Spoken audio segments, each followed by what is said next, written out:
Good morning. Today we're going to do a short video on some citrus trees we grafted before.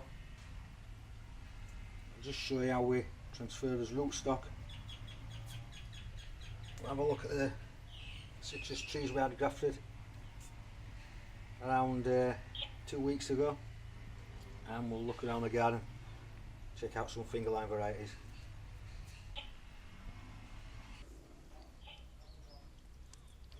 Okay, we're going to show you how we transfer one of those rootstocks. Like I said in the earlier short, this is a Volker rootstock. We've got some Troyer over here. All needs transferring now. All ready for that stage. So at this point, we just simply pull one out.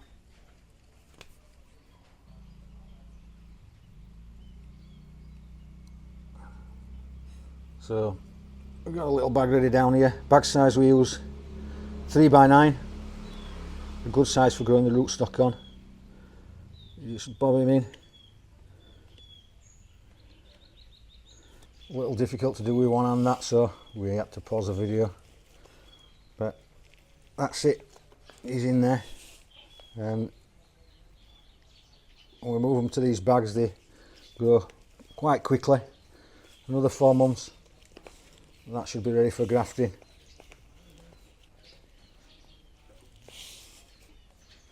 Just give him a good watering now, and that can go straight out into full sun.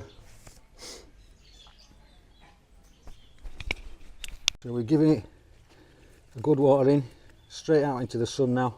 We've got a lot of Troyer rootstock growing here. Needs a bit of a weed out.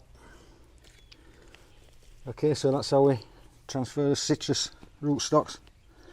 Easy job, and like I said earlier, ready to graft in around 4 months time. The Volker rootstock we use for lemons. It's a good rootstock for lemons.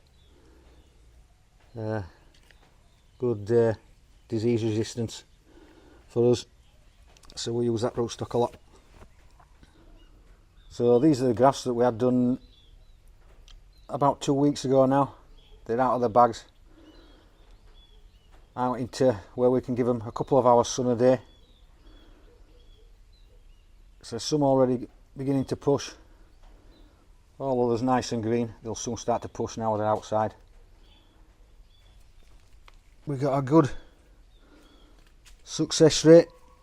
We had about 15 trees out of 300 that didn't graft too well,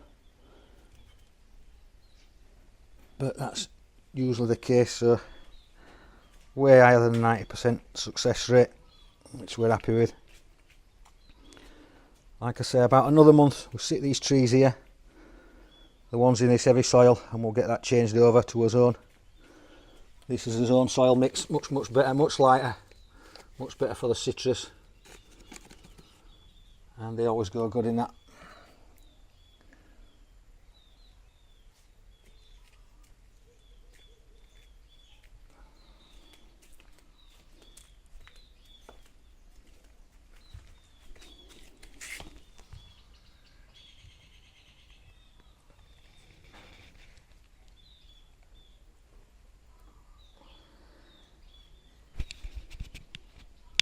Okay, so these are some trees we grafted 4 months ago, all looking nice now. Just part of a selection of trees that we have. This first one's a yuzu.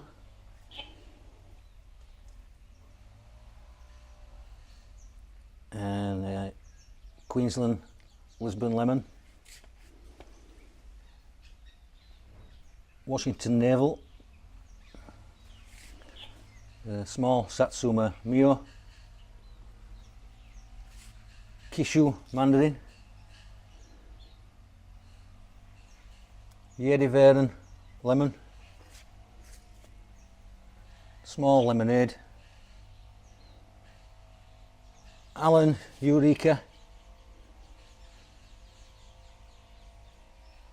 the Limonera lemon,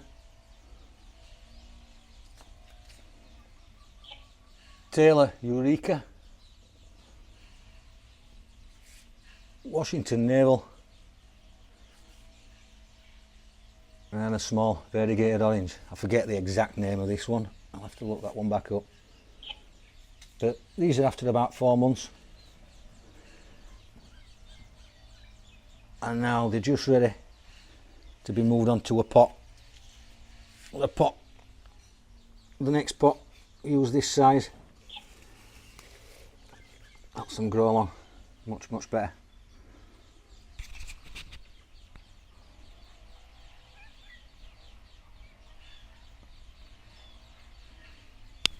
Okay, so these are as grafted finger limes. I can show you now on the parafilm what I mean. After about 6 months it just turns black and it just drops off. Easy to take off. We've just given these a fertilise and we top dress them with a rough compost mix. You can see loads of new growth coming out on those. Nice little plants. Now about this size, when the trunk's got a proper bark on it, there's a really good sized plant out on the farm. So when we get around to that, we'll make videos on planting finger lime, how we irrigate them. This one's, I've missed this one, this is a grafting tape on, must have run out of parafilm, so that needs to come off. I'll do that when I can get 2 hands on the job.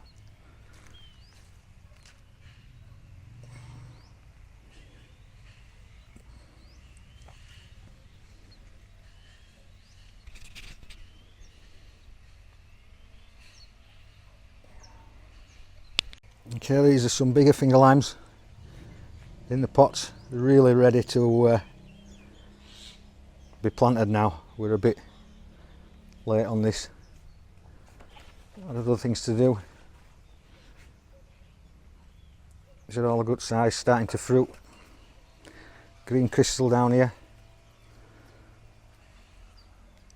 You know, with the finger limes, each variety, very different leaf shape. That's a green crystal, a more longer pointed shape. These are Byron Sunrise, a shorter, rounder leaf.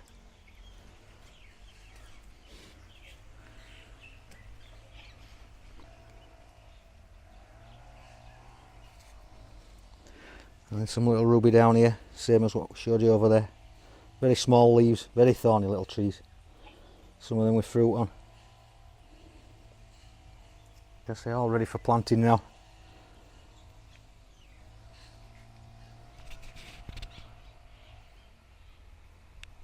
This one we've really struggled with. It's been really difficult to grow in the sun, so we have to get it to a decent size before we plant it out. Starting to fruit. This is sunshine yellow and the fruit is really good. We've just got to wait for that to yellow up and then we'll open it. A really nice taste, really nice colour, really popular, but like I said, it's difficult to grow for us here. So we're going to be expanding this. We need about 100 trees of this, so we need to order some rootstock up and get these sunshine yellow grafted, because we've got people also wanting these. It's a popular variety, great fruit, the best of the yellows by far. Okay, these are some red champagne trees we've got planted. They're about 5 years old now, and if you're planting these trees on your orchard, this variety, you want at least, in my opinion, at least 50% red champagne.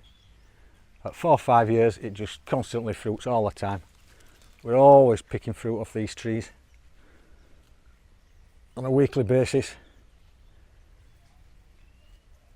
Very popular with the customers, and like I said, just fruits and flowers constantly throughout the year now at 5 years old. Great trees, easy to grow like weeds here, can't stop them from growing. Great fruit.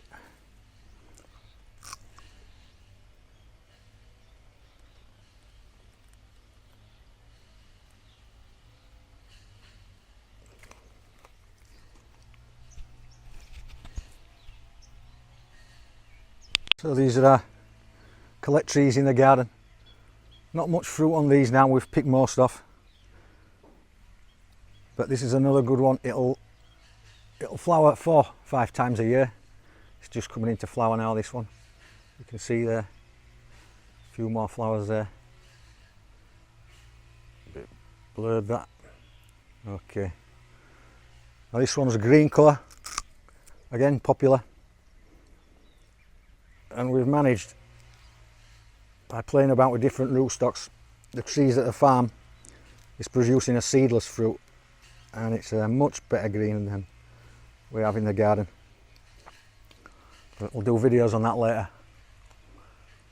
Again, another good one, popular.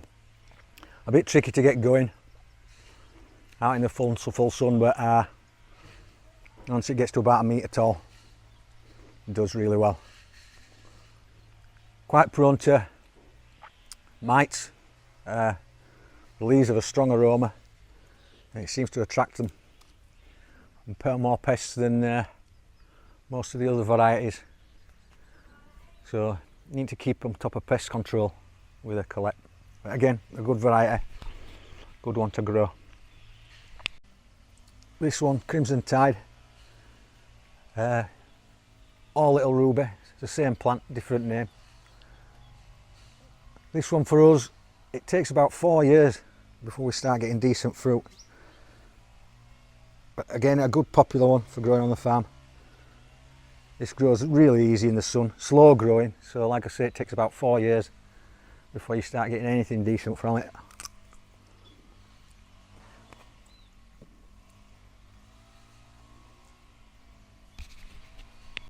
Okay, this is another Crimson Tide, lots of fruit on it. This one a little bit older than the one in the last clip. It's about 6 years old, just growing in his front garden. And you get a great red colour on the fruit. But like I say, it takes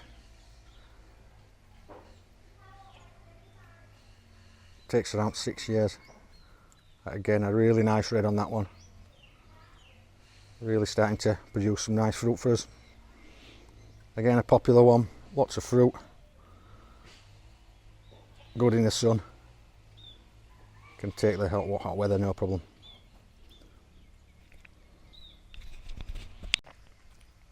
This one's our white colour that we've chosen to grow, which we think is the best for us. This is Green Crystal. It produces a huge fruit with a clear caviar.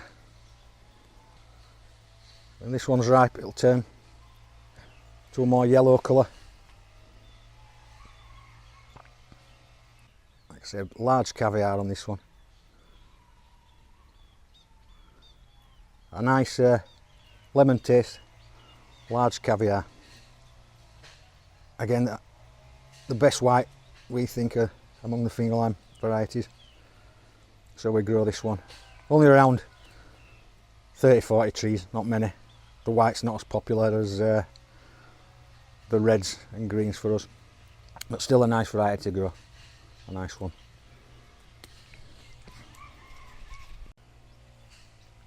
So these trees, like I said, they're just grown in the garden. We started with a fingerlime around 7-8 years ago with a group of friends. He got us involved with the fingerlime and we just continued on. Like I said, these trees now are around 7 years old, 6, 7.